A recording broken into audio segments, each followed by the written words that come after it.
Hey guys, what's going on, and welcome to another Age of Mythology, the Titans Editor tutorial. And today I'm going to show you how to make a MOBA like League of Legends, Mobile Legends, Dota 2, etc. in Age of Mythology, the Titans Editor.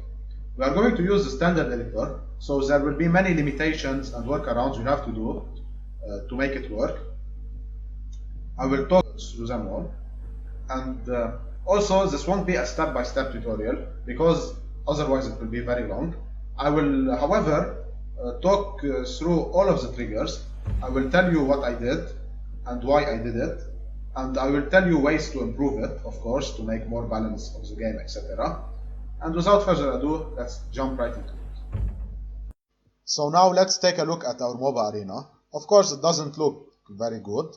The purposes of this arena is not much aesthetic rather than informative. So I'm going to show you how to make a MOBA, but I won't design a very good map. Of course, if you want to do it yourself, put much more effort and passion in your arena, much more details, but for now it will do. But there is key elements you must add to your arena for it to work. Let's start off with the turrets. So the turrets we are going to add are going to be watchtowers. There is actually 3 buildings that could work as turrets: the towers, the fortress, and the town centers. But the town centers have a big problem that they have to be used differently from towers and fortresses in your triggers, because town centers doesn't work with the is that trigger. You have to use another way. So this is why I recommend to use towers, sentry towers. Now there is something called mirror towers, and they look way more cooler than sentry towers. So let's take a look at them. But there is one big problem, that if you want to modify its attack, you can't, because its attack is registered in the game as a special attack, and without modding, there is no way to modify the attack of the mirror tower. The sentry tower, for example, its attack is registered as a ranged piece attack, but for the mirror tower, it isn't registered as anything. You can try to modify all of them, nothing will modify its attack. It is like the crocodile of Ra and Isis in the heroic age, which shoot also light. Both of them you can't modify their attack. So if you want to do a MOBA where towers are stronger, you can't use mirror towers.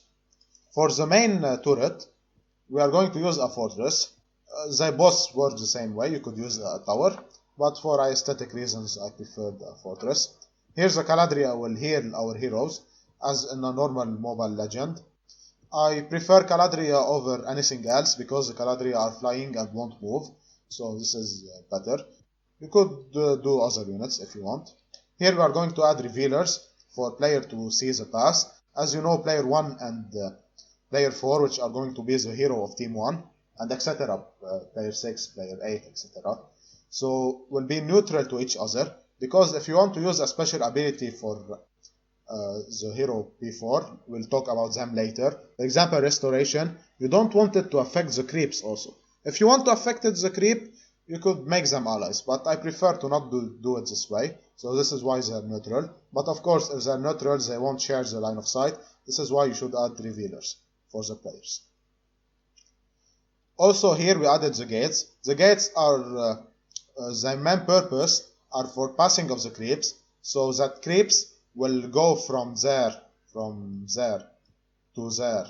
to there and won't go to the middle lane, because creeps always try to find the shortest path, and if you didn't have these gates, they will enter from there and go through the middle, and all of them will go through the middle lane. So the creeps are neutral to the gates, but the heroes can pass through the gates, because let's say a hero is there, he doesn't have to go all the way around to go through the middle lane as in any MOBA, so he will have some passages to go.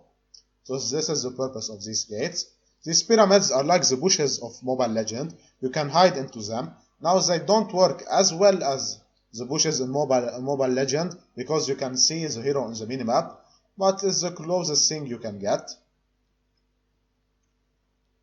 And yeah, here we have added a unit for player 4 and player 5 for them to not lose automatically when their hero is dead, as there will be a period where you have no units and your hero will respawn after the timer is dead, is finished.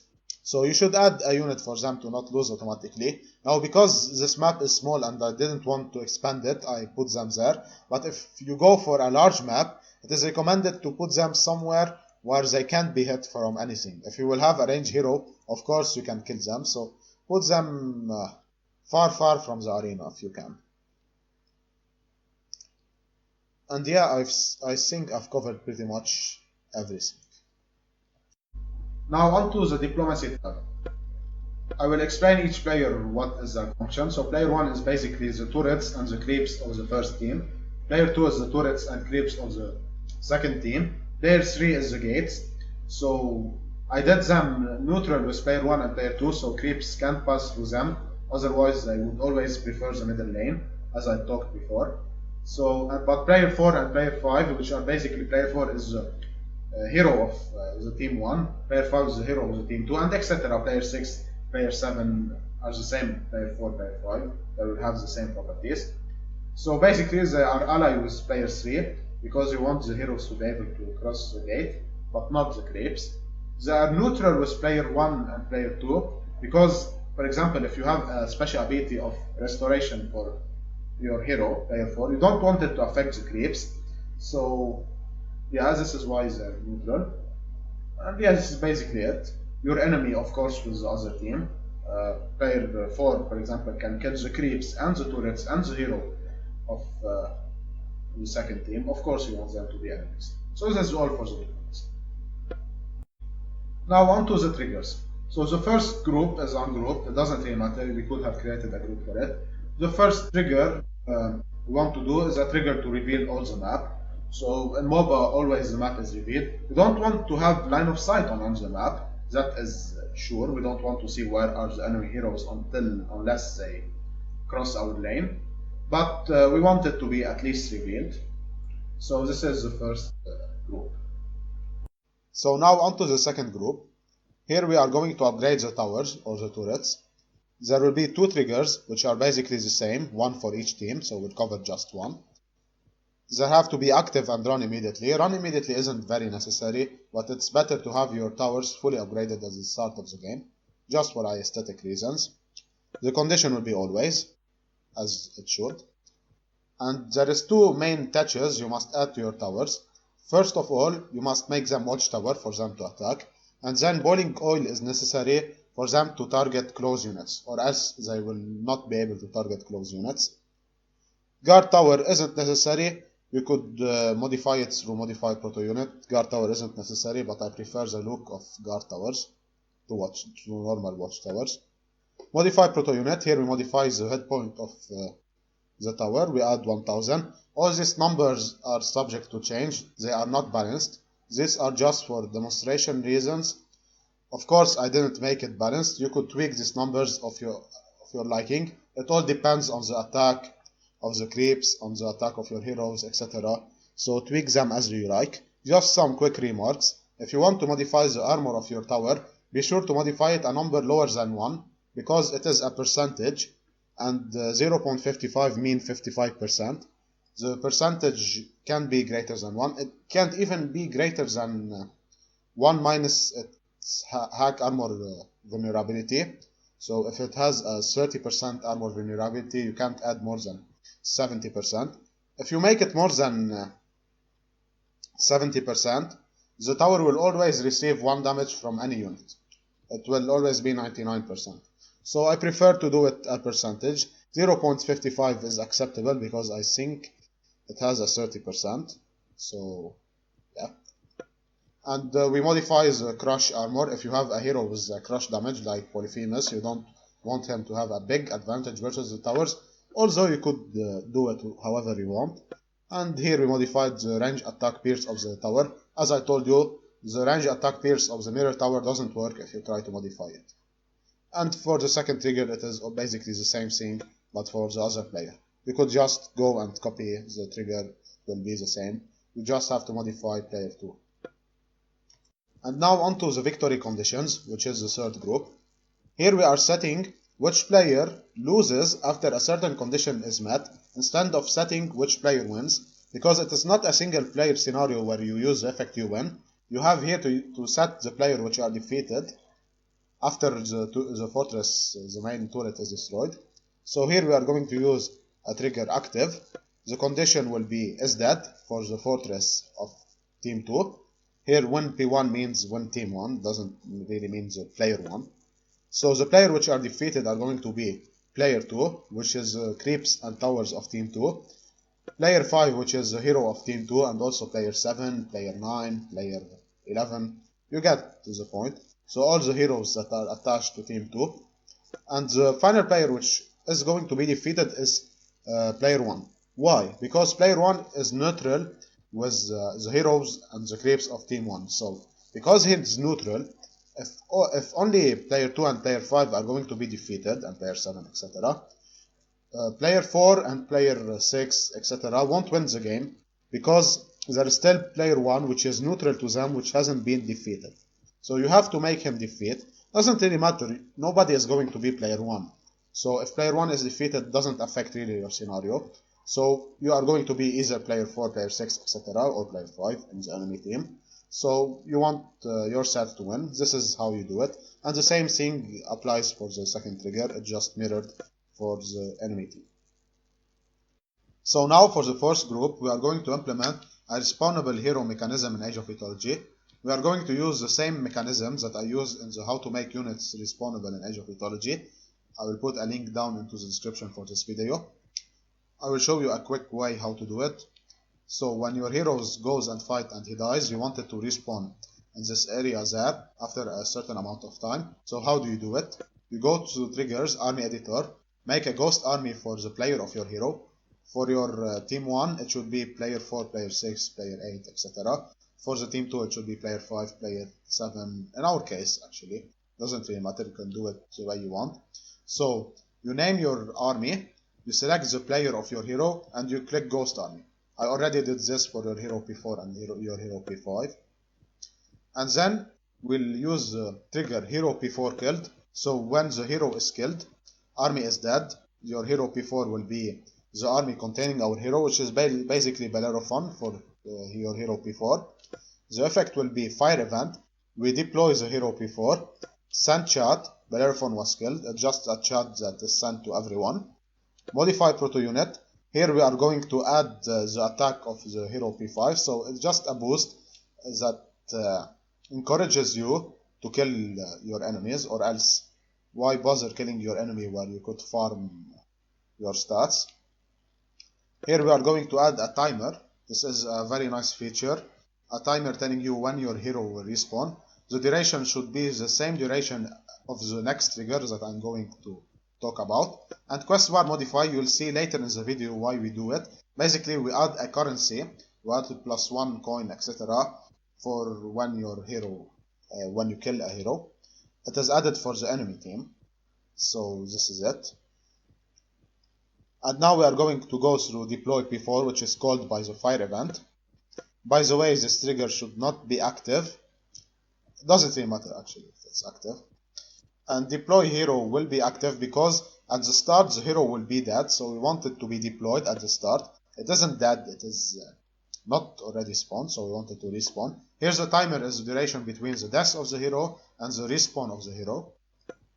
This is the condition for deploy hero P4. The effects will be army deploy. Of course, we want to deploy our hero in this area. So as you can see, show area. Hero Greek Bellerophon. By the way, if you want to use Greek heroes, you have to search hero Greek, and every hero Greek will be there. The count will be 1, of course, only 1 hero. And heading 0, doesn't really matter. Here we are going to fire event hero P4 kill to create an infinite loop. As you know, if you've already watched all my videos, you know why we use fire event. It will create an infinite loop. And send chat, Bellerophon has respawned. It is also sent for all the players. And we basically do the same thing for your hero P5. It's the same set of triggers. Except here we don't add a coin, because the coin won't be a feature in this game, as I will show you later. But I am showing you how to implement some more features, so you can get an idea.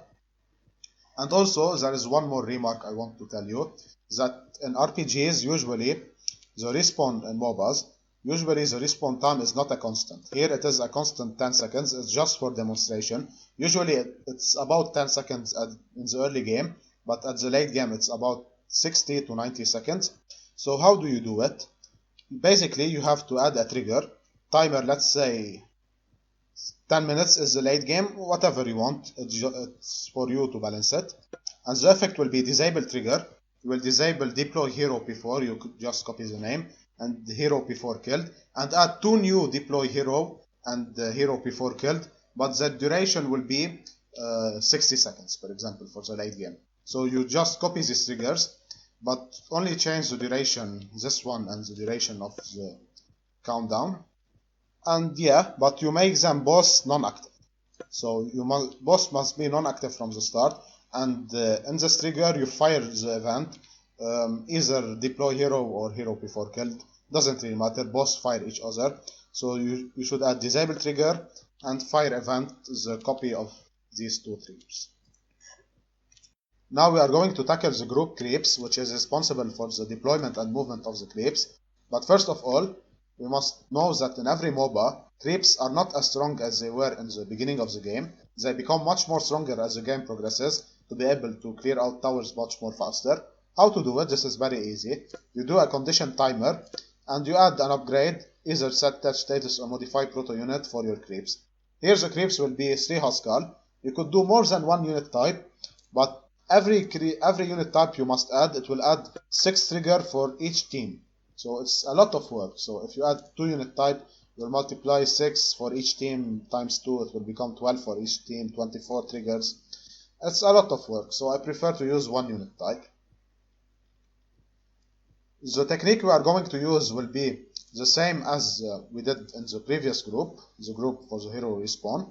So basically we deploy the army. Here we have 3 ghost armies that we pre-made. 1 for creeps P1 right, creeps P1 middle, and creeps P1 left, and also for the P2. So 6 armies, and also multiply it by more if you want to add multiple unit types. You can't use army deploy for 2 unit type, it doesn't work. Here we are going to use the proto name Haskell. Set area will be there for the right, and the count will be 3. You could do it like 2, they take 2 waypoints, so you can move them from there to there, and then from there to there, but it's also a lot of work. I added these walls for the passing. If you want to add more details, you could do it. Here we are going to fire the event. You know why we use fire event. Fire event is for an infinite loop. P1 move creeper lane 1. So we'll go to this trigger, and all of the triggers are the same, so I'll go only through 1. The condition will be always, because we don't want delay between, oops, I clicked something. We don't want a delay between the spawn of the creeps and the movement. So we'll army move to unit. It is important to use army move to unit. You can use army move to point, but perhaps it will glitch out and make them not attack the primary turret, attack something else. So move to unit is better. We want them to attack the primary turret is their main goal. But we will check attack move on. Attack move on means they will attack everything in their way until they arrive to their target. So they will have to kill this, destroy this turret where it is there, and then destroy the fortress, and they will attack everything in their way from enemy minions, enemy heroes, etc. So this is why we check attack move on. It is very important to check it, otherwise they will go straight to the turret, and this is not how it works in MOBAs. And fire event for the infinite loop. Also every trigger is mirrored, so no need to repeat them. Now onto the trigger Lord and Turtles. And if you don't know what the Lord is, the Lord from Mobile Legend is a creature which joins whatever team kills it. So it's much like a Titan in Age of Mythology. It doesn't guarantee you victory, it's a strong unit. It can take out a turret or 2, or even win you the game. But if you capture it, it puts you in a great position, whatever your situation is. So I was going to replicate it in Age of Mythology, but there is one big problem. The problem is that if you go through the conditions, there is no way to tell which player or which team kills a certain unit. There is only is dead or army is dead. As you can see, there is no player or whatever killed a certain unit. So there is really no way to determine which team killed a certain unit. And this is a big problem. I cannot implement the feature of a lord if I cannot determine which player kills the lord. You could technically do two lords, and that's what I'm going to do for the minions and for the turtles, but it isn't really practical, and yeah, I will show you how to do it with minions. And if you want to do two lords, one for each team, and the second team must kill the lord of the first team. So the lord would be in the same player as the turret, so no player can control it, but it is for the team which belongs to the turrets. But yes, so I'll show you how to do it with the minions. I added minions to compensate for the lords, and you can farm them. They give you a small boost if you kill them, like a 40 HP boost or a speed boost, whatever you want. So I'll show you how to do it, and of course it's a copy paste for all the types. So how to do it? We do a condition. Let's start with the minion P1 spawn. So at first there is no minion, and they will spawn after a certain timer, and this timer also is the time between the death of the minion and the respawn. So every time you kill the minion, they will respawn after 20 seconds in our case. Of course numbers are up for balance. We'll use the trigger army deploy. We'll deploy the minion. In our case there will be Avengers, but you could do whatever unit you want, and the area will be around there, as you can see. The count will be 1, and we'll fire the event. Now we want to see if the player has killed them. We'll spawn a minion for each team, by the way, so there is minion P1 and minion P2, and basically the army is going to be a ghost army, as I showed you before, for P1 and P2. And after we see the trigger, the second trigger, minion 1 killed. So army is dead. Of course you want to see when the minion dies, if the other team has killed the minion. We'll do a fire event to create this infinite loop to minion P1 spawn, and we'll modify proto-unit gives the boost for the hero. Of course you can do a trigger, a currency system. Whenever you kill the unit you'll gain small bit of coins, and I will show you at the end of the video how to do it. So basically it's a quest bar modify.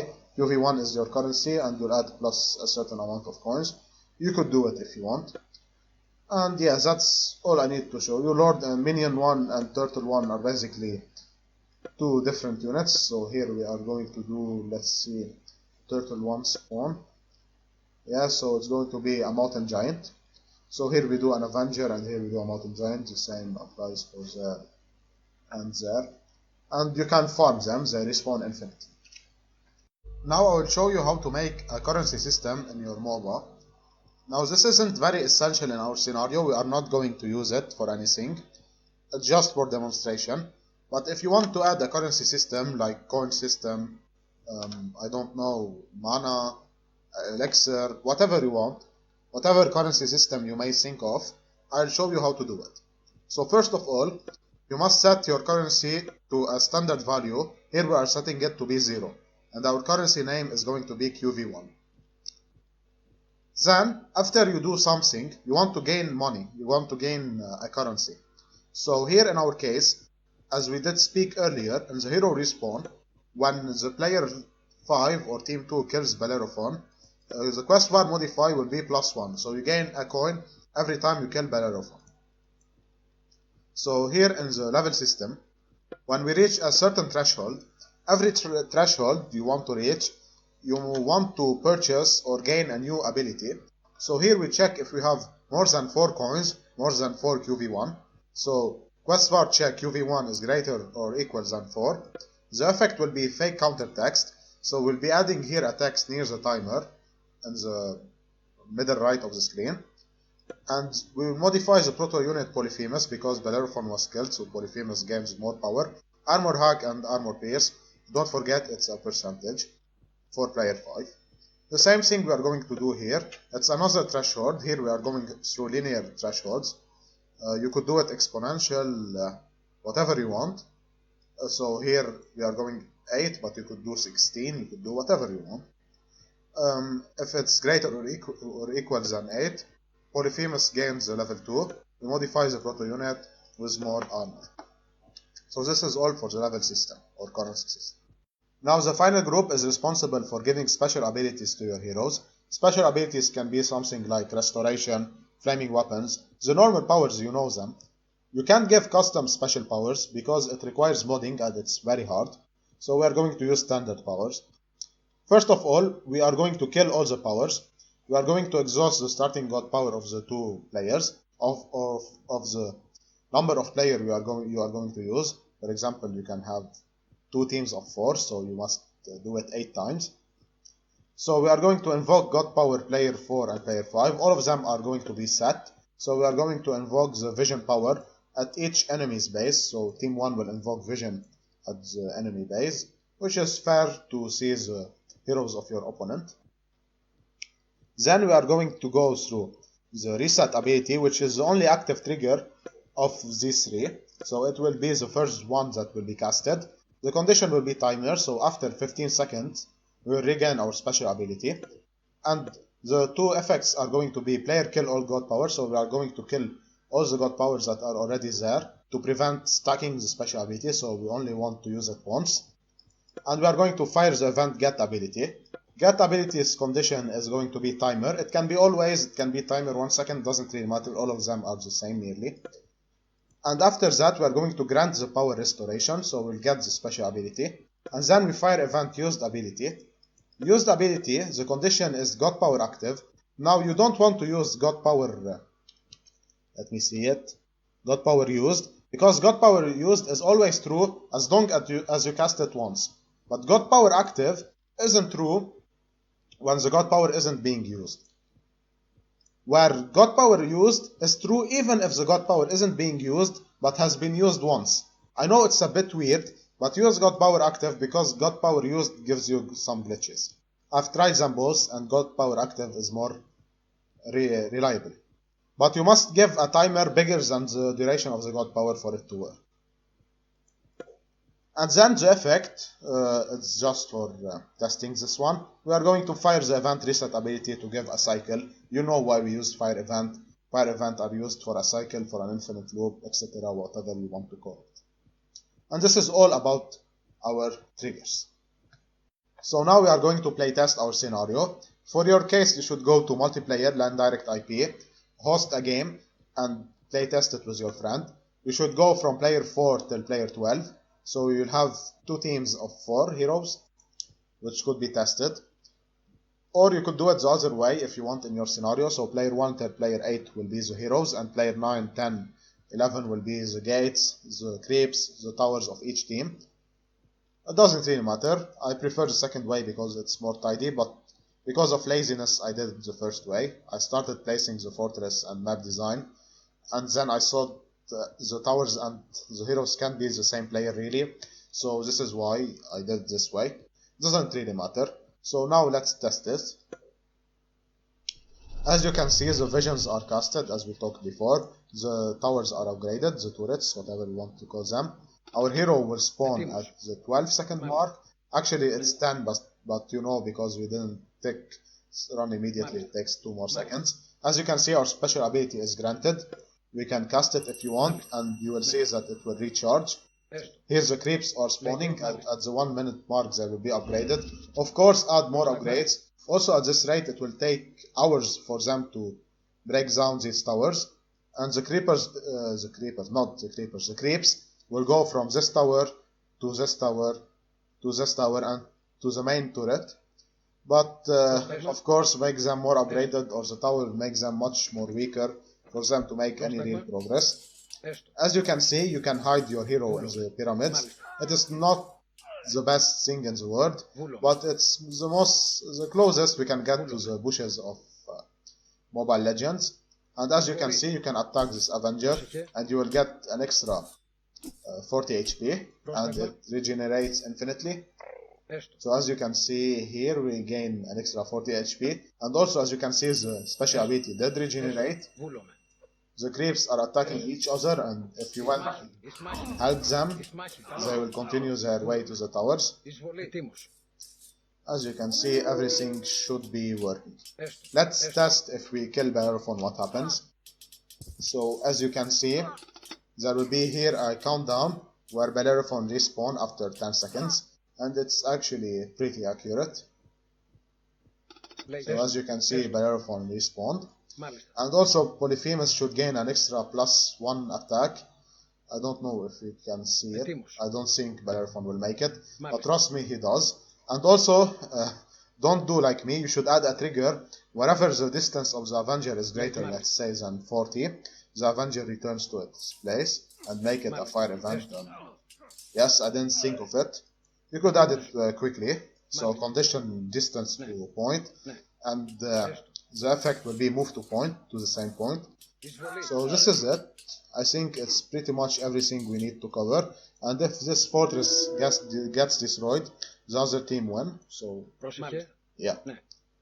So I hope you did enjoy this video. If you have any question, any remark, any suggestion, please leave them down in the comments below. I hope you liked this video.